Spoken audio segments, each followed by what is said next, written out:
Medical కాలేజీలు చూసి ఆహా అనడం కాదు, కర్మరా బాబు అనుకునే పరిస్థితి ప్రత్యక్షంగా మనం చూస్తున్నాం. ఆదోని మెడికల్ కాలేజీ కానీ, పాలకొల్లు మెడికల్ కాలేజీలు కానీ, మదనపల్లి మెడికల్ కాలేజీ కానీ, పెనుగొండ మెడికల్ కాలేజీ కానీ ఏ పరిస్థితులు ఉన్నాయో, ఏ దుస్తులు ఉన్నాయో అక్కడ ప్రత్యక్షంగా కనిపిస్తున్నాయి. ఇలాంటి సమయంలో కూడా అబద్ధాలు ఆడి ఈరోజు మెడికల్ కాలేజీలు చూస్తే బ్రహ్మాండంగా ఉన్నాయని ప్రజలు మెచ్చుకుంటున్నారని జగన్మోహన్ రెడ్డి చెప్తుంటే ఎంత అబద్ధాలు కోరి ప్రపంచంలో ఎవడు దొరకడనేది మనం నిర్దాసంగా చూడొచ్చు. ఇలాంటి వ్యక్తి ఇలాంటి కాలేజీలు పెట్టి బ్రహ్మాండంగా ఉన్న నువ్వు చెప్తున్నావు కాలేజీలు. కోవిడ్ సమయంలో మీ నాయకులు, మీ మంత్రులకు పనిచేసే వాళ్ళు కోవిడ్ వస్తే పక్క రాష్ట్రాల్లోకి వెళ్ళి వైద్యం చేసుకున్న పరాకాష్ఠకి వెళ్ళిన పరిస్థితి. అందుకే ఈరోజు నువ్వు అబద్ధాలు ఆడుతున్న విషయం తెలుసు. ఈరోజు మెడికల్ కాలేజీల కోసం మాట్లాడే హక్కు హరకత నీకు లేదు. ఉమ్మడి రాష్ట్రంలో గౌరవ ముఖ్యమంత్రి చంద్రబాబు నాయుడు గారు మెడికల్ కాలేజీ విషయంలో చాలా స్పష్టతగా ఉండి మనకు కొన్ని మెడికల్ కాలేజీలో ఉంటే మన దాదాపు 27 మెడికల్ కాలేజీలను ఏర్పాటు చేసిన సందర్భాలు మనం చూడాలి. 27 కాలేజీలు ఏర్పాటు చేసి ఆయన బ్రహ్మాండంగా వైద్య సేవలు అందించారు. ఇది మెడికల్ కాలేజీలు అంటే, వైద్యం అంటే ఒక మానవ సేవ.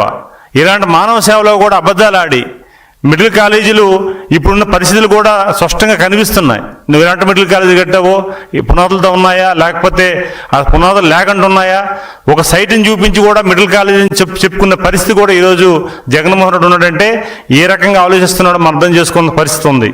ఈరోజు హైదరాబాద్కు సంబంధించిన మిమ్స్ కానీ, తిరుపతిలో ఉన్న బట్స్ కానీ, ఇక్కడ మన పద్మావతి మెడికల్ కాలేజీలు కానీ ఒకటి కాదు ఎన్నెన్నో ఆయన కట్టి ఈరోజు నిరూపించగలిగారు. అలాంటి విషయాల్లో కూడా ఈరోజు మీరు మెడికల్ కాలేజీ విషయంలో కూడా గతంలో మీరు కూడా ప్రైవేట్ సీట్స్ ఏర్పాటు చేసి మీరు కూడా ప్రైవేట్ సీట్లు అమ్ముకున్న పరిస్థితి తీసుకొచ్చారు. ఈరోజు పీపీపీ మోడల్ మీద మీరు అబద్ధాలు మాట్లాడిన పరిస్థితి చూస్తున్నాం.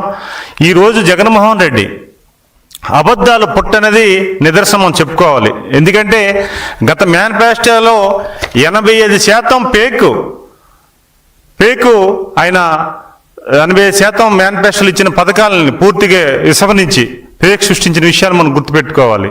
ఇలాంటి జగన్మోహన్ రెడ్డి ఈరోజు చంద్రబాబు నాయుడు గారు నాయకత్వంలో ఎన్డీఏ కూటమిలో బ్రహ్మాండంగా భారతదేశంలో అద్భుతమైన పథకాలు, అభివృద్ధి సంక్షేమ పథకాలు ఈరోజు ఇస్తుంటే, అభివృద్ధి చేస్తుంటే ఈరోజు 15 నెలల్లోనే ఎక్కడ ఏ ప్రభుత్వం చేయని విధంగా ఈరోజు అద్భుతంగా చేస్తుంటే, ఆంధ్రప్రదేశ్ చరిత్రలోనే ఈరోజు బ్రహ్మాండ పరిపాలన జరుగుతుంటే ప్రజలందరూ కూడా హర్షిస్తుంటే అది చూసి ఓరవలేక, అది భవిష్యత్తులో కనీసం ఇప్పుడు వచ్చిన మనకు ఏవైతే మన పులివెందుల్లో మన ఎమ్మెల్యే గెలిచాం, భవిష్యత్తులోగా గెలలేమనే బాధతో, ఆవేదనతో ఈయన మాట్లాడుతున్న తీరు మనం అర్థం పడుతుంది. అందుకే ఈరోజు ఎన్ని పథకాలు ఎన్ని చేస్తామో ప్రజలు చూస్తున్నారు. ఉచిత బస్సు కోసం నువ్వు మాట్లాడుతున్నావు, కనీసం ఉచిత బస్సు మీద అవగాహన లేకుండా ఈరోజు కొన్ని కోట్ల రూపాయలు ఆదాయం అయింది మహిళలకి. ఈరోజు చాలామంది వచ్చారు, గతంలో కనీసం ప్రస్థానం కూడా నువ్వు చేయలే, ఇది బ్రహ్మాండంగా అయింది. అది అన్ని విషయాలు కూడా మాట్లాడుకోవాల్సిన అవసరం ఉంది. ఈరోజు మీరు చేస్తున్న మెడికల్ కాలేజీ రాదంతం, మెడికల్ కాలేజీలో ప్రైవేటీకరణ చేస్తున్నామని ఫేక్ ప్రసారం సృష్టించిన మీరు ఈరోజు స్వచ్ఛందంగా ఈరోజు సోషల్ మీడియాలో అది రొటేట్ అవుతుంది, చాలామంది చర్చించుకుంటున్నారు, ప్రజలు గమనిస్తున్నారు. ఆ ప్రాంత ప్రజలు చీకొడుతున్న పరిస్థితి తీసుకొచ్చావు. అందుకే మీకు కావాల్సింది రాజకీయం. మీరు కావాల్సింది ఎప్పుడు కూడా శవ రాజకీయాలు చేయాలి. ఈరోజు రాష్ట్రంలో ఏదైనా పెట్టుబడులు పెడితే వాళ్ళ బెదిరింపులు, లేదు అంటే ఏదైనా మంచి పరిపాలన చేస్తే మంచి వ్యక్తులు వస్తే వాళ్ళ బెదిరింపులు. మేము రేపు అధికారంలోకి వస్తున్నాం మీ అంత చూస్తామని అంటే బెదిరింపించే ధోరణి తప్ప